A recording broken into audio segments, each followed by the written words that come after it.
beberapa hari ini saya mengalami suatu kondisi yang luar biasa ketika saya menulis sebuah tulisan yang cukup panjang dan detail tentang masalah kesehatan dengan judul Kesehatan yang Sakit, Masa Depan Kesehatan Indonesia di Bawah Liberalisasi Global. Dan ternyata tulisan ini dalam beberapa hari ini menjadi perbincangan para tokoh, baik tokoh kesehatan, tokoh politik, dan mereka-mereka yang paham tentang masalah ketahanan nasional. Masalahnya di mana? Beberapa hari yang lalu paper saya ini membuat saya dipanggil oleh tim Prabowo, tim kesehatan Prabowo. Intinya adalah bagaimana Dr. Agung kita siapkan agar BGS, maaf kalau kita sebut nama menteri ya, Budi Gunadi Sadikin tidak jadi menteri kesehatan.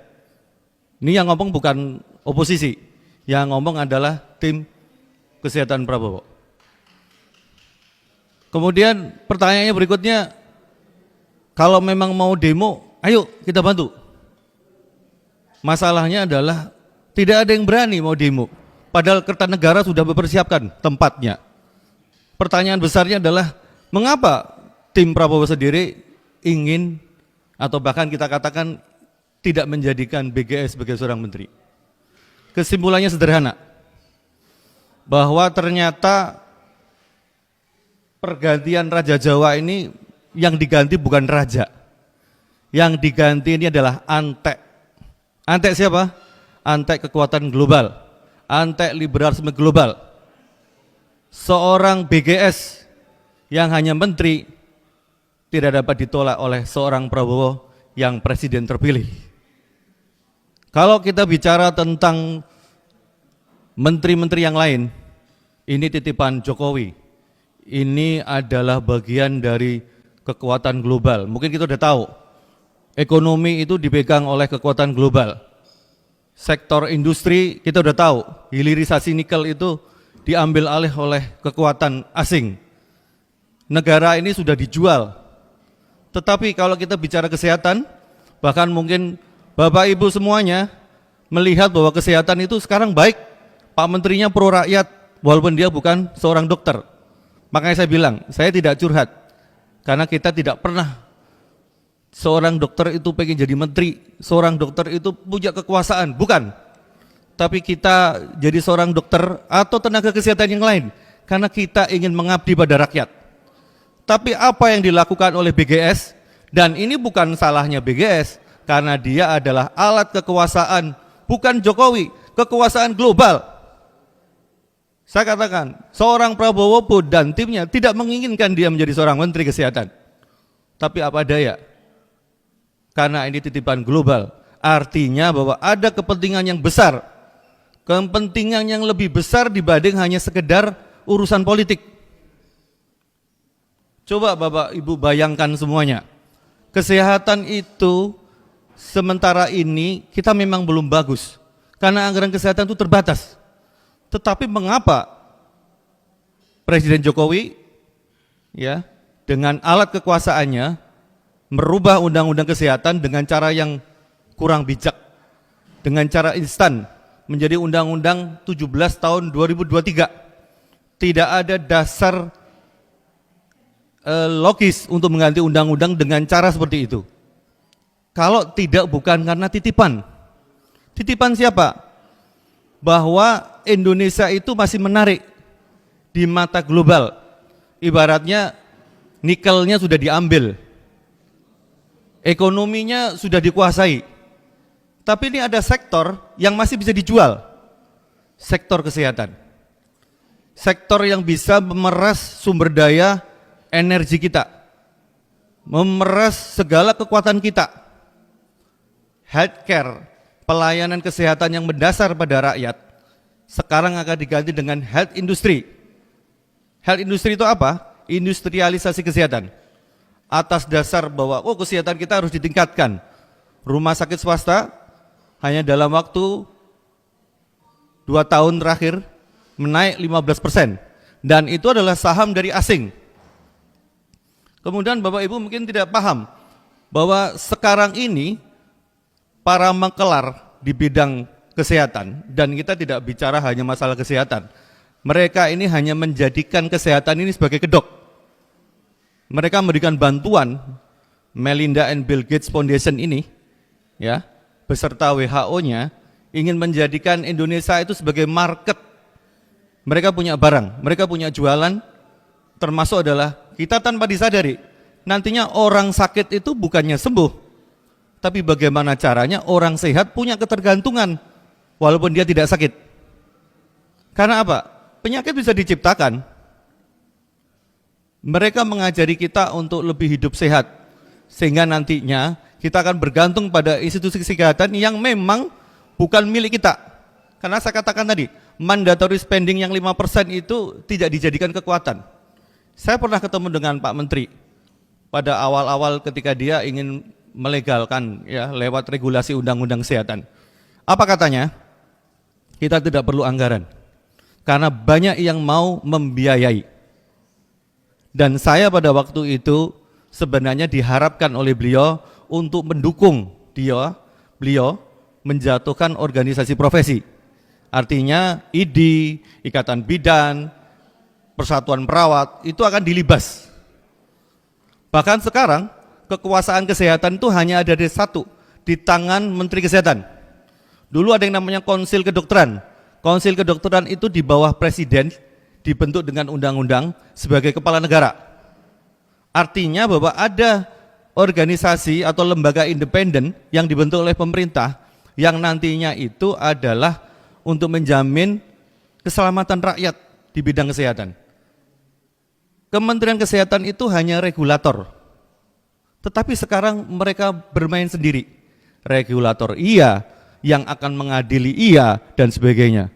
Dan apa akibatnya? Akibatnya adalah kita semua dalam beberapa tahun ke depan itu hanya jadi market. Seperti halnya kita bergantung dengan barang produksi luar negeri. Rakyat dibuat tidak percaya dengan buatan dalam negeri. Ya. Tidak hanya dokter, rumah sakit milik kita itu memang dibuat bergantung dengan teknologi yang mahal. Bayangkan Pak Menteri ini punya rencana dengan anggaran 880 miliar yang uangnya mungkin bukan dari kita. Artinya uang hutangan. Untuk apa? Membangun cath lab. Cath lab itu untuk kateterisasi jantung. Dan anggaran itu sebenarnya masih banyak dibutuhkan untuk rakyat-rakyat yang ada di pedesaan. Memang sakit jantung itu perlu diatasin. Tetapi lebih baik adalah mencegah, jangan sampai orang sakit jantung. Sedangkan cath lab itu biaya tinggi. 880 M, sekitar 170 anggaran di bidang kesehatan, 170 M, hanya 28 miliar yang sifatnya untuk promotif dan preventif, sisanya kuratif.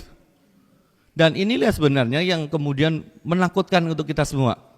Ini bukan urusan seorang dokter, ini bukan hanya urusan seorang Menteri Kesehatan, bahkan ini bukan hanya sekedar urusan presiden.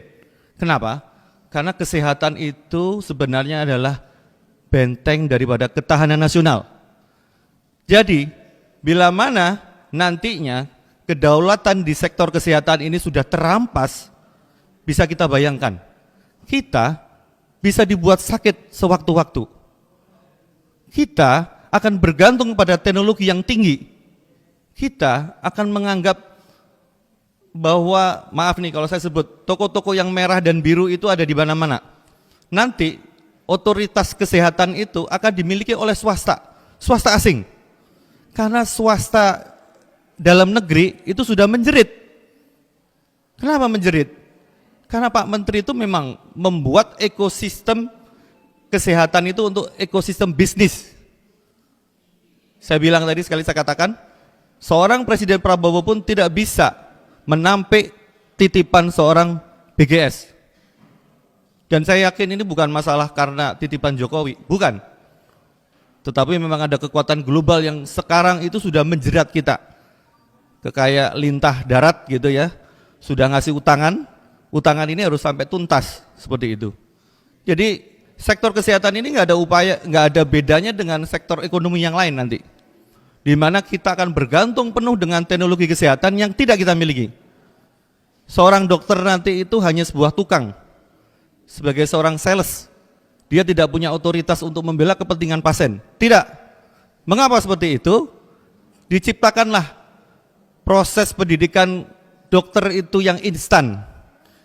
Alasan adalah dokter itu kurang. Dibuka fakultas kedokteran. Orang mau fakultas kedokteran itu harus nyogok, harus masuk dengan biaya besar. Sekarang ujung-ujungnya apa? Akan masuk dokter asing.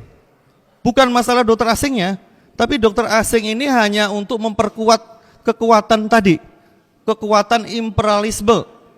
Imperialisme apa? Imperialisme modern.